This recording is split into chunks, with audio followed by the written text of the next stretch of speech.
5-6 महीनों के भीतर भीतर वो डीपी जो कल तक सियासत के 7 से भी कोसों दूर नजर आ रहे थे, वो सीधा इस मुल्क की सियासत के गर्भगृह के यानी 3 मूर्ति भवन के सबसे जाने पहचाने चेहरे के तौर पर नजर आने लगे। आइए चलते हैं उस काल कोठरी के भीतर जहां 1942 के भारत छोड़ो आंदोलन में अपनी महनीय भूमिका निभाने के चलते बरतानिया हुकूमत के द्वारा डीपी को कैद करके रखा गया था।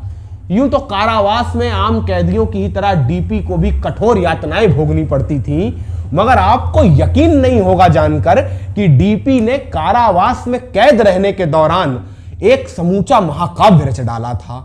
नाम था कृष्णायन, जहां भगवान श्री कृष्ण के धरती पर अवतरण से लेकर उनके स्वर्गारोहण तलक के समूचे जीवन वृत्त की इतनी मार्मिक व्याख्या की गई थी कि जब राष्ट्रकवि रामधारी सिंह दिनकर ने कृष्णायन के पन्ने पलटे थे तो खुद को डीपी की भूरी भूरी प्रशंसा करने से रोक नहीं सके थे। मगर इतनी महनीय लेखनी होने के बावजूद डीपी ने अपने शौक को हमेशा शौक तलक ही सीमित रखा, कभी अपने पेशे पर तरजीह नहीं दी। डीपी पेशे से कांग्रेस के नेता थे, सियासतदां थे, तो अपनी समूची उम्र उन्होंने सियासत में ही खपाई थी। मध्य भारत एवं बरार के इलाके में कांग्रेस के सबसे बड़े नेता माने जाते थे और यही वजह थी कि जब बरस 1947 में मुल्क के आजाद होने के बाद तमाम सूबों की सरकारों के गठन की कवायद शुरू होती है तो मध्य भारत एवं बरार के इलाके में निर्विरोध रूप से डीपी मुख्यमंत्री पद के सबसे बड़े उम्मीदवार के तौर पर नजर आते हैं और इस पर किसी को कोई आपत्ति भी नहीं थी। तो नैसर्गिक रूप से डीपी की ताजपोशी भी शुरू हो गई। मगर ताजपोशी शुरू होने और ताजपोशी मुकर्रर होने के बीच का एक फासला होता है, जिस फासले को अनंत की दूरी तलक फैला दिया था पंडित जवाहरलाल नेहरू ने। दरअसल डीपी कांग्रेस के नेता जरूर थे, मगर पटेल गुट के नेता माने जाते थे। नेहरू के साथ उनकी कई नीतियों को लेकर डीपी की खुली मतभिन्नता थी और इन्हीं मतभिन्नताओं का खामियाजा डीपी को अपनी मुख्यमंत्री की कुर्सी गंवाकर चुकाना पड़ा। मगर कहानी अगर यहीं तलक थम जाती तो कोई समस्या नहीं थी, क्योंकि सरदार पटेल की मौत के बाद वैसे भी कांग्रेस के वातावरण में नेहरू विरोधी स्वरों का दम घुटने लगा था। एक एक कर तमाम नेहरू विरोधी स्वर कांग्रेस के तारामंडल से दूर छिटक रहे थे। मगर तमाम नेताओं और डीपी के बीच एक बहुत बड़ा फासला था। डीपी मध्य भारत के कांग्रेस के सबसे बड़े नेता हुआ करते थे। ऐसे में नेहरू विरोध का उनका स्वर सबसे मानक स्वर माना जाता था और शायद यही वजह थी कि पंडित जवाहरलाल नेहरू ने जैसी क्रूरता डीपी के लिए दिखाई वैसी शायद किसी के लिए नहीं दिखाई थी और वो युग नेहरू का था। अगर पंडित जवाहरलाल नेहरू किसी नेता की सियासत को डुबोने के पीछे लग जाएंगे तो फिर वो नेता सियासी भवसागर से पार हो ही नहीं सकता था। क्या कुछ नहीं किया डीपी ने। कांग्रेस में लौटने की कोशिशें की, बीच में आ गए नेहरू। अलग अलग दलों की चौखटें खटखटाई, कई दलों में शामिल भी हुए, मगर वहां भी नेहरू ने ऐसी स्थितियां पैदा कर दी कि या तो डीपी को वो दल छोड़ना पड़ा या उस दल ने डीपी से किनारा कर लिया। इतना ही नहीं, जब डीपी ने खुद की पार्टी बना ली तब वहां भी नेहरू ने ऐसी स्थितियां पैदा कर दी जिसके चलते डीपी को अपनी पार्टी भी बंद करनी पड़ गई और सियासत से किनारा भी करना पड़ गया। मगर अगर यह अदावत की कहानी यहीं तलक थम जाती फिर भी कुशल समझा जा सकता था। मगर नेहरू के जहन में डीपी को लेकर गुस्सा किस कदर भरा हुआ था इसका अंदाजा आप इस बात से लगा सकते हैं कि जब मध्य प्रदेश के तत्कालीन मुख्यमंत्री रविशंकर शुक्ला, जो डीपी के पुराने यार हुआ करते थे, उन्होंने डीपी की एक गैर सियासी मदद करने की कोशिश की। गैर सियासी मदद यानी उस मदद के जरिए डीपी का सियासत से दूर दूर तक कोई वास्ता नहीं होने वाला था। मगर जब उस गैर सियासी मदद की भी खबर नेहरू तक पहुंची तब नेहरू ने मध्य प्रदेश के पहले मुख्यमंत्री रविशंकर शुक्ला के हाथों से मुख्यमंत्री का तख्ता ही छीन लिया, उनकी मुख्यमंत्री पद से ही विदाई करवा दी। माने नेहरू ने डीपी की वो हालत करके रख दी थी कि वो डीपी जिनकी उंगली के इशारे के बगैर अभी चंद बरस पहले तक मध्य प्रदेश की सियासत में पत्ता नहीं डोलता था, आज उस डीपी से मध्य प्रदेश की सियासत का टटपूंजिया सा नेता भी सलाम तलक करने को नहीं तैयार था। क्योंकि सबको इल्हाम था अगर डीपी से सलाम दुआ बढ़ाई तो कांग्रेस से सलाम नमस्ते हो जाएगा। यही वजह थी कि डीपी को सियासत में शह देने वाला अब कोई बचा ही नहीं था। देखते ही देखते 3-4 बरस के भीतर भीतर डीपी कब सियासत में अर्श से पाताल में समा चुके थे, ये डीपी को खुद भी ना इल्हाम हुआ था। आहिस्ता आहिस्ता हालात ऐसे भी आ चुके थे कि डीपी को अपने रोजमर्रा के खर्चों के बारे में भी सोचना पड़ रहा था कि घर चलेगा कैसे, जिंदगी आगे बढ़ेगी कैसे, क्योंकि अपने पेशे यानी सियासत से तो डीपी को दूर दूर तलक उम्मीदों की कोई रोशनी नजर ही नहीं आ रही थी। तो जब डीपी अपने पेशे यानी सियासत से नाउम्मीद हुए तो डीपी ने रुख किया अपने शौक यानी अपनी लेखनी की ओर। डीपी ने आहिस्ता आहिस्ता अपनी कलम की धार को और पैना किया, कविताएं लिखनी शुरू की, लेख लिखने शुरू किए और मध्य प्रदेश के तमाम छोटे बड़े शहरों में घूम घूम कर पत्र पत्रिकाओं में उन्हें छपवाकर उनके जरिए मिलने वाले पैसों से ही अपनी जिंदगी का गुजर बसर करना शुरू किया थे। और फिर इसी तरह वक्त गुजरने लगा। डीपी के हाथों से वक्त की सुई टिक टिक करके घूमती चली गई। बरसों बरस गुजर गए और डीपी इसी तरह सियासत से कोसों दूर अपनी जिंदगी जीते चले गए। मगर तब शायद डीपी को भी ना इल्हाम रहा होगा कि अभी नियति ने अपने गर्भ में डीपी के लिए कुछ और भी बचा रखा है, कुछ ऐसा जिसके बारे में तब डीपी ने दूर दूर तलक नहीं सोचा होगा। क्योंकि जिस दौर में डीपी मध्य प्रदेश की मिट्टी की खाक छानते थे चंद रुपयों के लिए, उस दौर में डीपी को कहां इल्हाम था कि नियति उनके सामने अपना चक्र कुछ इस कदर घुमाएगी कि महज 3 बरस के भीतर भीतर सड़कों पर दर दर की ठोकरें खाने वाला यही आम सा कवि प्रधानमंत्री की कुर्सी तक पहुंच जाएगा। मगर कैसे? करीब 13 बरस गुजर चुके थे डीपी को सियासत से दूर गए। अब तो डीपी को पहचानने वाला भी मध्य प्रदेश की सियासत में कोई बचा नहीं था। नए नेता आ चुके थे, जिन नेताओं का डीपी से कोई लेना देना नहीं था। तो डीपी कैसे दिल्ली दरबार में पहुंच जाएंगे, इसकी कहानी शुरू होती है बरस 1962 के आखिर के महीनों से, जब डीपी मध्य प्रदेश के इलाकों के अलग अलग शहरों में चक्कर काट रहे थे। ठंड का मौसम था। तो एक दिन यूं ही अचानक डीपी का मन किया कि चलो अपने पैतृक गांव पडरी चलते हैं। वो पडरी गांव जो उत्तर प्रदेश के उन्नाव जिले में पड़ता था।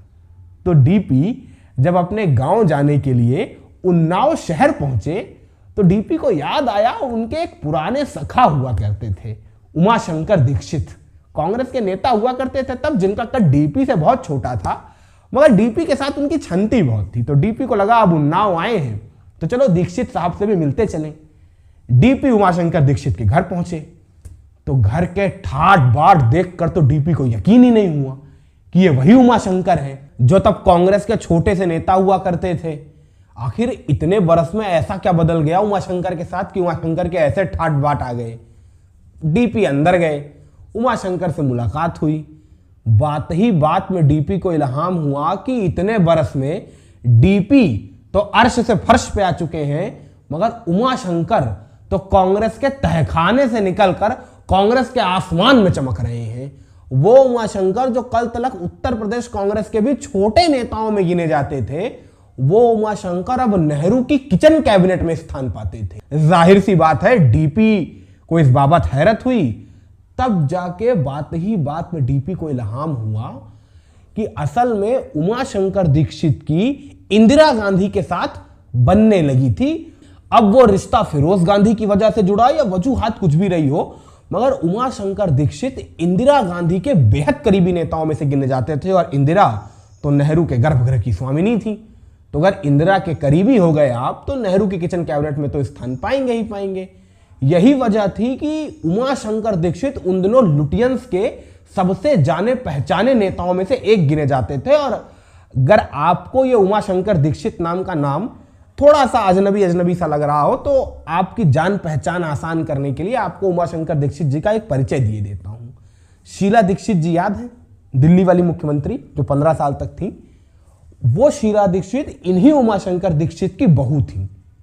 समझा रिश्ता? यानी शीला दीक्षित के ससुर हुआ करते थे उमाशंकर दीक्षित, जो डीपी के यार थे और उन दिनों इंदिरा के करीबी थे। समीकरण समझ में आ गए? चूंकि अब यह समीकरण ही डीपी को मध्य प्रदेश की मिट्टी से लुटियंस तक पहुंचाने वाले थे। चूंकि डीपी के ऐसे हाल देखकर उमाशंकर दीक्षित को अपने इस पुराने यार को लेकर बड़ा दुख हुआ। मतलब उमाशंकर को लगा कि अगर वो थोड़ी बहुत मदद भी डीपी की कर सके वापस सियासत में लाने के लिए तो वो जरूर करेंगे। और कुदरत का खेल ऐसा कि मदद करने का वो सुअवसर उमाशंकर दीक्षित के सामने बहुत जल्द आ गया। दरअसल 1962 के चीन युद्ध के बाद नेहरू ने एक समिति बनाई थी, नागरिक परिषद, और इसका जिम्मा नेहरू ने दिया था इंदिरा गांधी को। इंदिरा इसकी चेयरमैन थी और इंदिरा को इसी समिति में काम करने के लिए किसी ऐसे शख्स की जरूरत थी जो हिंदी और अंग्रेजी दोनों भाषा में बराबर की प्रवीणता रखता हो, जिसकी लेखनी में धार हो। तो उन्होंने इस बाबत उमाशंकर दीक्षित से चर्चा की कि कोई नेता हो तो बताइएगा। उमाशंकर के जहन में तत्काल डीपी का नाम आया, जिनकी लेखनी में धार कितनी थी इसका मुजाहरा तो हम आपको पहले ही करवा चुके हैं। बस उमाशंकर दीक्षित ने डीपी से संपर्क साधा और डीपी को तत्काल बुला लिया दिल्ली, जहां नागरिक परिषद में डीपी इंदिरा के साथ काम करने लगे। और डीपी ने इतने प्राणपण से यह काम किया, इतनी मेहनत की नागरिक परिषद में, इतनी मेहनत की कि देखते ही देखते इंदिरा गांधी डीपी की मुरीद हो चुकी थी। अच्छा, तब तक नेहरू का भी वो करिश्मा नहीं रहा था। चीन युद्ध के बाद नेहरू उतने सही नहीं रह गए थे, तो कहीं ना कहीं नेहरू का मोराल भी नीचे आ चुका था। और फिर 12 बरस में गंगा जमुना में बहुत पानी बह चुका था। तब तक ना डीपी के वैसे तेवर रह गए थे नेहरू के लिए, ना नेहरू के वैसे तेवर रह गए थे डीपी के लिए। तो नागरिक परिषद में काम करते करते आए दिन नेहरू के साथ भी आहिस्ता आहिस्ता मुलाकातों के दौर गुजरने लगे डीपी के। और इन्हीं निजी मुलाकातों में मौके की नजाकत भांप और सियासी यथार्थता को भांप डीपी ने नेहरू के साथ व्यक्तिगत मुलाकात में अपने पुराने व्यवहारों के लिए खेद भी जता दिया। तो नेहरू के भी संबंध आहिस्ता आहिस्ता डीपी के साथ सुधरने लगे थे। और फिर देखते ही देखते 5-6 महीनों के भीतर भीतर वो डीपी जो कल तक सियासत के 7 से भी कोसों दूर नजर आ रहे थे, वो सीधा इस मुल्क की सियासत के गर्भगृह के यानी 3 मूर्ति भवन के सबसे जाने पहचाने चेहरे के तौर पर नजर आने लगे। मगर डीपी का चेहरा जरूर 3 मूर्ति भवन के गलियारों में जाना पहचाना जाता था, मगर डीपी के उस चेहरे की निगाहें 3 मूर्ति भवन पे नहीं, भोपाल के वल्लभ भवन पे लगी हुई थी। डीपी आहिस्ता से मध्य प्रदेश की सियासत में लौटने की कोशिशें कर रहे थे और वो मौका बरस 1963 के आखिरी महीने तक डीपी की झोली में दस्तक दे देता है, जब मध्य प्रदेश की कसडोल विधानसभा में उपचुनाव का ऐलान होता है। और इन उपचुनावों में डीपी के पर्दे के पीछे के इशारों से जिला कांग्रेस कार्यसमिति कसडोल की ओर से डीपी मिश्रा का नाम प्रदेश कार्यसमिति के लिए नामित कर दिया जाता है। प्रदेश कार्यसमिति जिसकी अध्यक्षता कर रहे थे तत्कालीन मध्य प्रदेश के मुख्यमंत्री भगवंत राव मंडलोई ने जब डीपी का नाम देखा तो अचरज हुआ, क्योंकि बीते 1 दशक से तो डीपी का कोई नाम लेवा नहीं था, तो अचानक से डीपी का नाम कैसे आया। मगर मंडलोई को भी इल्हाम था कि डीपी का आजकल दिल्ली आना जाना लगा हुआ है, तो मंडलोई ने डीपी के नाम पर सहमति या सहमति का पासा दिल्ली आला कमान के पाले में डाल दिया। वो दिल्ली आला कमान जहां बैठे हुए थे नेहरू और इंदिरा, जिनके उन दिनों डीपी के साथ संबंध मधुर मधुर नाम बने हुए थे। तो नेहरू और इंदिरा को जाहिराना तौर से कोई दिक्कत होनी नहीं थी। डीपी को आला कमान से हरी झंडी मिलती है और डीपी कसडोल विधानसभा चुनाव से चुनाव लड़ते हैं और कमल नारायण शर्मा को शिकस्त देकर मध्य प्रदेश की विधानसभा में दाखिल होते हैं करीब 25 साल के बाद। इसी बीच हिंदुस्तान की सियासत में दस्तक देता है कामराज प्लान, जिसके तहत तमाम कांग्रेसी मुख्यमंत्रियों की बलि ली गई। तो कांग्रेस के उन मुख्यमंत्रियों की सूची में नाम मध्य प्रदेश के तत्कालीन मुख्यमंत्री भगवंत राव मंडलोई का भी नाम आया। मंडलोई की विदाई के बाद अब बारी नए मुख्यमंत्री के चयन की थी, जिसकी जिम्मेदारी आला कमान पे थी। तो आला कमान में पंडित जवाहरलाल नेहरू और इंदिरा गांधी तमाम मध्य प्रदेश के बड़े नेताओं के साथ सलाह मशवरा कर रहे थे। तो 3 मूर्ति भवन में अक्सर आने जाने वाले डीपी से सलाह मशवरा कैसे ना करते। नेहरू और इंदिरा ने डीपी से भी सलाह मशवरा किया, जहां डीपी ने नेहरू का दिल भांपते हुए बिल्कुल नेहरू के मन की बात कही। डीपी ने कहा कैलाश नाथ काटजू जी को बना देते हैं, क्योंकि डीपी भली भांति जानते थे नेहरू का मन कैलाशनाथ काटजू पे अटका हुआ है, और अगर वो काटजू का नाम आगे करेंगे तो डीपी दिल्ली आला कमान यानी नेहरू और इंदिरा की नजर में स्वार्थी नहीं सिद्ध होंगे। उनको लगेगा कि इस नेता में लालच नहीं है, और डीपी का ये पासा बिल्कुल फिट बैठा। नेहरू और इंदिरा की नजर में डीपी चढ़े भी, और रही सही कसर तकदीर ने पूरी कर दी। दरअसल जब दिल्ली आला कमान की ओर से कैलाशनाथ काटजू का नाम मध्य प्रदेश के भावी मुख्यमंत्री के तौर पर आगे किया गया, तो काटजू के धुर विरोधी तख्तमल जैन काटजू के सामने खड़े हो गए। हालात इस मोड़ तक पहुंच गए कि मध्य प्रदेश कांग्रेस कार्यसमिति की ओर से कैलाशनाथ काटजू और तख्तमल जैन के बीच वोटिंग करा लेने का फैसला ले लिया गया। और इस वोटिंग में कैलाशनाथ काटजू को न जाने क्या सूझी, उन्हें अपनी पराजय का इतना यकीन था या तख्तमल जैन की जीत पर इतना भरोसा था कि ऐन मौके पर काटजू खुद इस वोटिंग से पीछे हट गए और तख्तमल जैन इकलौते प्रतिद्वंदी बन गए। मगर यह सब कुछ इतना आसान नहीं होने वाला था, क्योंकि नेहरू और इंदिरा के लिए यह अपमान का घूंट सरीखा होता कि उन्होंने एक नेता का नाम मुख्यमंत्री पद के लिए आगे किया और उस नेता की इतनी हैसियत नहीं थी कि वो सूबे के एक नेता से चुनाव जीत सके। तो नेहरू और इंदिरा दोबारा माथापच्ची में लग गए तख्तमल जैन के खिलाफ किसी ऐसे नेता को खड़ा करने के लिए जो नेता तख्तमल जैन को चुनावी शिकस्त दे सके। और फिर बहुत धुड़ाई हुई सीता मैया की, मगर न सीता मैया मिली न कोई प्रतिद्वंदी मिला। अंततोगत्वा ले दे के दिल्ली आला कमान के पास डीपी के सिवा कोई चारा बचा ही नहीं, जिसके बाद पंडित जवाहरलाल नेहरू और इंदिरा गांधी की ओर से डीपी को ही बतौर मुख्यमंत्री उम्मीदवार भोपाल के लिए रवाना किया जाता है। और डीपी दिल्ली आला कमान को निराश किए बगैर भोपाल के चुनावी समर में ऐन वोटिंग वाले दिन तख्तमल जैन को चुनावी शिकस्त देते हैं 64 और 83 के अंतर से। तख्तमल जैन के खाते में आए थे 64 वोट और डीपी के खाते में आए थे 83 वोट, यानी 19 वोटों के मार्जिन से द्वारका प्रसाद मिश्रा ने तख्तमल जैन को चुनावी शिकस्त देकर मध्य प्रदेश के मुख्यमंत्री के तख्ते पर अपना कब्जा जमा लिया था। बतौर मुख्यमंत्री डीपी की सबसे बड़ी उपलब्धि मानी जाती है मध्य प्रदेश की लचर कानून व्यवस्था को दुरुस्त करना और नौकरशाही पर लगाम लगाना। मगर ऐसा नहीं था कि मुख्यमंत्री बनने के बाद डीपी का समूचा ध्यान महज वल्लभ भवन पर ही जा टिका था। डीपी का दिल्ली दरबार का पुराना याराना अभी भी बदस्तूर जारी था। खास तौर से नेहरू की मौत के बाद तो उस याराने ने घनिष्ठ संबंध की शक्ल ले ली थी, क्योंकि नेहरू की मौत के बाद इंदिरा सियासत में अकेली हो चुकी थी और वहां उन्हें दरकार थी किसी ऐसे अनुभवी सियासी सिपहसालार की जो इंदिरा को जरूरी और अहम सियासी मोड़ों पर अहम सलाहें दिया करे। और यह निर्भरता कितनी ज्यादा थी इसका अंदाजा आपको लगेगा इस एक कहानी से, जिस कहानी की शुरुआत होती है एक टेलीफोन कॉल से। वो कॉल जो दिल्ली से लगाई गई थी डीपी के आवास पर।